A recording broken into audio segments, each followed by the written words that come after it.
Sunnykutty Abraham നമുക്കൊപ്പം telephone ലൈനിൽ ചേരുന്നു. ശ്രീ സണ്ണിക്കുട്ടി എബ്രഹാം, ഇന്നത്തെ തരൂരിന്റെ ലേഖനം, ഇപ്പൊ കഴിഞ്ഞ ദിവസം ആകാൻ താൻ കേമനാണ് എന്ന അർത്ഥത്തിൽ അദ്ദേഹം ഒരു സർവേ ഫലം പങ്കുവെക്കുന്നു. അതുമായി ബന്ധപ്പെട്ട വിവാദങ്ങൾ, ഓപ്പറേഷൻ സിന്ദൂറിന് ശേഷമുള്ള അദ്ദേഹത്തിന്റെ നിലപാടുകൾ, കോൺഗ്രസിനെതിരെയുള്ള പോസ്റ്റുകൾ, സംസ്ഥാന സർക്കാരിനെ പ്രശംസിച്ചുകൊണ്ടുള്ള പോസ്റ്റുകൾ, അഭിപ്രായ പ്രകടനങ്ങൾ, ഇങ്ങനെ കോൺഗ്രസുകാരനായ ഒരു നേതാവിന് ഇരുന്ന് പറയാൻ കഴിയാത്തത് എന്ന് കോൺഗ്രസുകാർ വിചാരിക്കുന്ന പല കാര്യങ്ങൾ. ഏറ്റവും ഒടുവിൽ നിലമ്പൂരിൽ തെരഞ്ഞെടുപ്പിന്റെ സമയത്ത് പോലും അദ്ദേഹം സ്വീകരിച്ച നിലപാട്. ഇതിനൊക്കെ ശേഷം കോൺഗ്രസിനെ, ഇന്ദിരയെ, കോൺഗ്രസുകാർ അവരുടെ ഏറ്റവും വലിയ ലെഗസി എന്ന് വിചാരിക്കുന്ന മുഴുവൻ ആളുകളെയും തള്ളി പറഞ്ഞുകൊണ്ടുള്ള ഒരു ലേഖനം കൂടി അദ്ദേഹത്തിന്റെ ഭാഗത്ത് നിന്ന് വരികയാണ്. അത് ഈ കേമനാണ് ഞാനെന്ന് അദ്ദേഹം പറഞ്ഞിട്ടില്ല കേട്ടോ. കേമനാണെന്ന് UDF അധികാരത്തിൽ വരണമെന്ന് ആഗ്രഹിക്കുന്ന ആളുകളിൽ 28.3% പേര് പറഞ്ഞത് അദ്ദേഹം എക്സിൽ അങ്ങോട്ട് പോസ്റ്റ് ചെയ്യുക ചെയ്തത്. ഈ എക്സിൽ പോസ്റ്റ് ചെയ്ത ഇന്നലെയാണ്. ഇന്നാണ് ദീപികയിൽ ഈ ലേഖനം വന്നിരിക്കുന്നത്. ഞാനത് വായിച്ചിട്ടില്ല. നേരത്തെ ഒരു ചാനൽ അവതാരകൻ വായിച്ചു കേൾപ്പിച്ചതിൽ നിന്നാണ് ഞാൻ ഈ പറയുന്നത്. അപ്പൊ അതിലെന്താ അദ്ദേഹം ചെയ്യുന്നത്? ഇന്നലെ അദ്ദേഹം കോൺഗ്രസിന്റെ പ്രധാന മുഖ്യമന്ത്രി സ്ഥാനാർത്ഥിയാകാൻ വേണ്ട പിന്തുണയുണ്ടെന്ന് പറഞ്ഞ് അഭിരമിക്കുന്ന ശ്രീ ശശി തരൂർ ഇന്നത്തെ പത്രത്തിലല്ലേ, ഇന്ന് നമ്മൾ കാണുന്ന അദ്ദേഹത്തിന്റെ ലേഖനം കോൺഗ്രസിനെ അടിയന്തരാവസ്ഥയുടെ പേരിൽ വിമർശിച്ചുകൊണ്ടുള്ളതാണ്, തള്ളി പറഞ്ഞുകൊണ്ടുള്ളതാണ്. കോൺഗ്രസ് അടിയന്തരാവസ്ഥയെ അനുകൂലിക്കുന്ന ഒരാളല്ല ഞാൻ. എനിക്കതിനോട് ശക്തമായ വിയോജിപ്പാണുള്ളത്. പക്ഷേ മാധുവല്ലേ മാധു ഒന്നും അല്ലല്ലോ ശശി തരൂർ. നമ്മളാരും കോൺഗ്രസ് പാർട്ടിയുടെ അംഗങ്ങളല്ലല്ലോ. ഇദ്ദേഹം കോൺഗ്രസിന്റെ അംഗമാണെന്ന് മാത്രമല്ല, 4 തവണ കോൺഗ്രസ് സ്ഥാനാർത്ഥിയായിട്ട് ജയിച്ച് AICC പ്രസിഡന്റ് സ്ഥാനത്തേക്ക് മത്സരിച്ച് തോറ്റ് അങ്ങനെ കോൺഗ്രസിന്റെ പ്രവർത്തക സമിതി, ഏറ്റവും ഉന്നതമായ സമിതിയിൽ അംഗമായിരിക്കുന്ന ആളാണ്. അദ്ദേഹമാണ് ഈ ഒരേ സമയം, അതായത് ഈ പോസ്റ്റ് ഇടുകയും അല്ലെങ്കിൽ ഈ സർവേ ഫലത്തിന്റെ സംബന്ധിച്ച വാർത്തയുടെ പോസ്റ്റ് എക്സിൽ കൊടുക്കുകയും അതുപോലെ തന്നെ അദ്ദേഹം കോൺഗ്രസിന്റെ നടപടികളെ, നിലപാടുകളെ വിമർശിച്ചുകൊണ്ട് ലേഖനം എഴുതുകയും ചെയ്യുന്നത്. അദ്ദേഹം പറയുന്നു 1975 ഇന്ത്യ അല്ല ഇന്ന് എന്ന്. അതും 1947 ഇന്ത്യ ആയിരുന്നില്ല 75 അത്. ഇന്ത്യ വളരെ വൈബ്രന്റ് ആയിട്ടുള്ള രാജ്യമാണ്, വളർന്നുകൊണ്ടിരിക്കുകയാണ്. സാമ്പത്തികമായിട്ടും സാമൂഹികമായിട്ടും അതുപോലെ രാഷ്ട്രീയമായിട്ടും ഒക്കെ മാറിക്കൊണ്ടിരിക്കുന്ന ഒരു രാജ്യമാണത്. നിങ്ങൾ ഇന്ന് 75-നെയും 2025-നെയും തമ്മിൽ എങ്ങനെയാണ് താരതമ്യപ്പെടുത്തുന്നത്?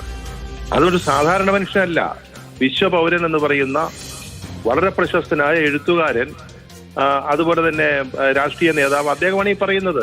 എങ്ങനെ നിങ്ങൾക്ക് 75-നെയും 2025-നെയും പിന്നെ താരതമ്യം ചെയ്യാൻ പറ്റുന്നു?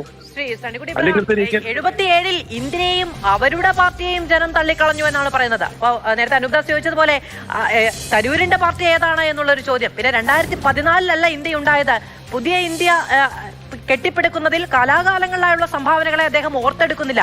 കേരളത്തിൽ അടിയന്തരാവസ്ഥയ്ക്ക് ശേഷം എന്താണ് രാഷ്ട്രീയമായി സംഭവിച്ചത് എന്നത് അദ്ദേഹം പറയുന്നില്ല. 2014-ന് ശേഷമല്ല ഇന്ത്യ ഉണ്ടായത് എന്ന് കോൺഗ്രസ് ആവർത്തിച്ച് പറയുന്നതിനെ അദ്ദേഹം എടുത്തു പറയുന്നില്ല. ഇങ്ങനെ അതായത് അടിയന്തരാവസ്ഥയുടെ 50ാമത്തെ വാർഷികത്തിൽ BJP എന്തു പറയുന്നോ അത് കോൺഗ്രസിന്റെ പ്രവർത്തക സമിതി അംഗം ലേഖനമായി എഴുതുകയാണ്. അതേ മാധു, ഞാൻ നേരത്തെ ഒരു ചാനലിൽ പറഞ്ഞ ഇത് തന്നെയാണ്. 2014-ന് ശേഷമല്ലേ ഇന്ത്യ ഉണ്ടായത്. 1947-ലാണ്. ഇവിടുത്തെ പട്ടിണി പാവങ്ങൾക്ക് ഒരു നേരത്തെ ഭക്ഷണം കൊടുക്കാനുള്ള കെൽപ്പ് അന്ന് നെഹ്റുവിന്റെ ഗവൺമെന്റിന് ഉണ്ടായിരുന്നില്ല. അതിൽ നിന്നൊക്കെ എത്രയോ മാറിയിരിക്കുന്നു. ഇപ്പൊ 1975-ല് ജനം തള്ളിക്കളഞ്ഞു ഇന്ദിരാഗാന്ധിയെ, ഞാൻ സമ്മതിക്കുന്നു. അത് നമ്മുടെ ജനാധിപത്യത്തിന്റെ ശക്തിയാണ് കാണിക്കുന്നത്, യാതൊരു സംശയമില്ല. പക്ഷേ 3 വർഷങ്ങൾക്ക് ശേഷം ഇന്ദിരാഗാന്ധിയെ വരെ തോൽപ്പിച്ച ആ തെരഞ്ഞെടുപ്പിന് ശേഷം 3 വർഷം കഴിഞ്ഞപ്പോൾ ആ ഇന്ദിരാഗാന്ധിയെ തിരികെ കൊണ്ടുവന്നു ഇന്ത്യയിലെ ജനങ്ങള്. അതെന്തേ നമ്മുടെ ശശി തരൂർ ഓർമ്മിക്കുന്നില്ല? അതുപോലെ തന്നെ ആ തെരഞ്ഞെടുപ്പിൽ മാധു പറഞ്ഞതുപോലെ അടിയന്തരാവസ്ഥയ്ക്ക് ശേഷം നടന്ന തെരഞ്ഞെടുപ്പിൽ കേരളത്തിന്റെ വിധി എന്തായിരുന്നു വിധി എഴുത്ത്? അദ്ദേഹം ഇപ്പം ഈ പറഞ്ഞതുപോലെ അദ്ദേഹം BJPക്ക് വേണ്ടി അദ്ദേഹത്തിന്റെ വാദമുഖങ്ങൾ, പാരഡോക്സിക്കൽ പ്രൈം മിനിസ്റ്റർ എഴുതിയ ഒരാളാണ് നമ്മുടെ ശശി തരൂർ. ഇന്നിപ്പോ അദ്ദേഹം എന്താ പറയുന്നത്? Prime asset of India Narendra Modi. ചിലപ്പോൾ അദ്ദേഹത്തിന്റെ അടുത്ത പുസ്തകം അതായിരിക്കാം, Shri Narendra Modi prime asset of India. അങ്ങനെ ഒരു വ്യക്തി മാറുന്നതിനെയാണ് നമ്മൾ സങ്കടത്തോടുകൂടി കാണുന്നത്. ഈ നിലപാടെടുക്കുന്ന ശശി തരൂർ ഇപ്പൊ കഴിഞ്ഞ കാലങ്ങളിൽ പറഞ്ഞതൊക്കെയും കേന്ദ്ര നേതൃത്വം അദ്ദേഹം പറഞ്ഞു പോകട്ടെ, അതിൽ കൂടുതൽ ഇടപെടേണ്ട എന്ന തീരുമാനം. പക്ഷേ കേരളത്തിൽ അത് അത്ര പ്രാവർത്തികമാകുമെന്നറിയില്ല. നമ്മളൊരു തെരഞ്ഞെടുപ്പിനെ നേരിടാൻ പോവുകയാണ്. ഇന്നലെ അതുമായി ബന്ധപ്പെട്ട ഒരു സർവേ പങ്കുവയ്ക്കുന്നു. കോൺഗ്രസ് തിരിച്ചു വരുമെന്ന പ്രതീക്ഷയോടൊക്കെ മുന്നോട്ട് പോകുമ്പോൾ ഇങ്ങനെ ഒരു വലിയൊരു അഭിപ്രായ ഭിന്നത ഉടലെടുക്കുന്ന നില വന്നു കഴിഞ്ഞാൽ കേരളത്തിലെ നേതാക്കൾക്ക് സ്വാഭാവികമായിട്ടും ഇതിലൊരു പ്രതിഷേധമോ അല്ലെങ്കിൽ തരൂരിനെതിരായ ഒരു പ്രതികരണത്തിലേക്കൊക്കെ പോകേണ്ടി വരില്ലേ? അതോ കേന്ദ്രം പറയട്ടെ എന്ന നിലയിലാണോ? അല്ല, കേന്ദ്രം പറയട്ടെ എന്നുള്ളതല്ല. ഇവിടെ സംസ്ഥാനത്തെ കോൺഗ്രസോ കേന്ദ്രത്തിലെ കോൺഗ്രസോ ഇതേപ്പറ്റി അഭിപ്രായം പറയാതിരിക്കുന്നതാണ് നല്ലത്.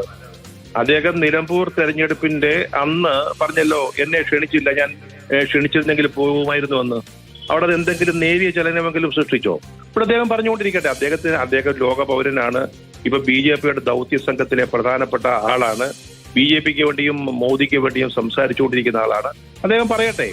അദ്ദേഹത്തിന്റെ ആഗ്രഹം ഒരുപക്ഷെ കോൺഗ്രസ് അദ്ദേഹത്തെ പുറത്താക്കണമെന്നായിരിക്കും. അത് കോൺഗ്രസ് ചെയ്യുമെന്ന് എനിക്ക് തോന്നുന്നില്ല, ചെയ്യതെന്ന എന്റെ അഭിപ്രായം. അദ്ദേഹം അവിടെ നിൽക്കട്ടെ. കേരളത്തിൽ അദ്ദേഹത്തിന് എത്ര പേരെ കേരളത്തിലെ കോൺഗ്രസിൽ അദ്ദേഹത്തിന് എത്ര പിന്തുണ കിട്ടുന്നുവെന്ന് നോക്കട്ടെ, നമുക്ക് നോക്കാം. അതായിരിക്കും നല്ലത്. അതാണ് കോൺഗ്രസ് ചെയ്യേണ്ടത്.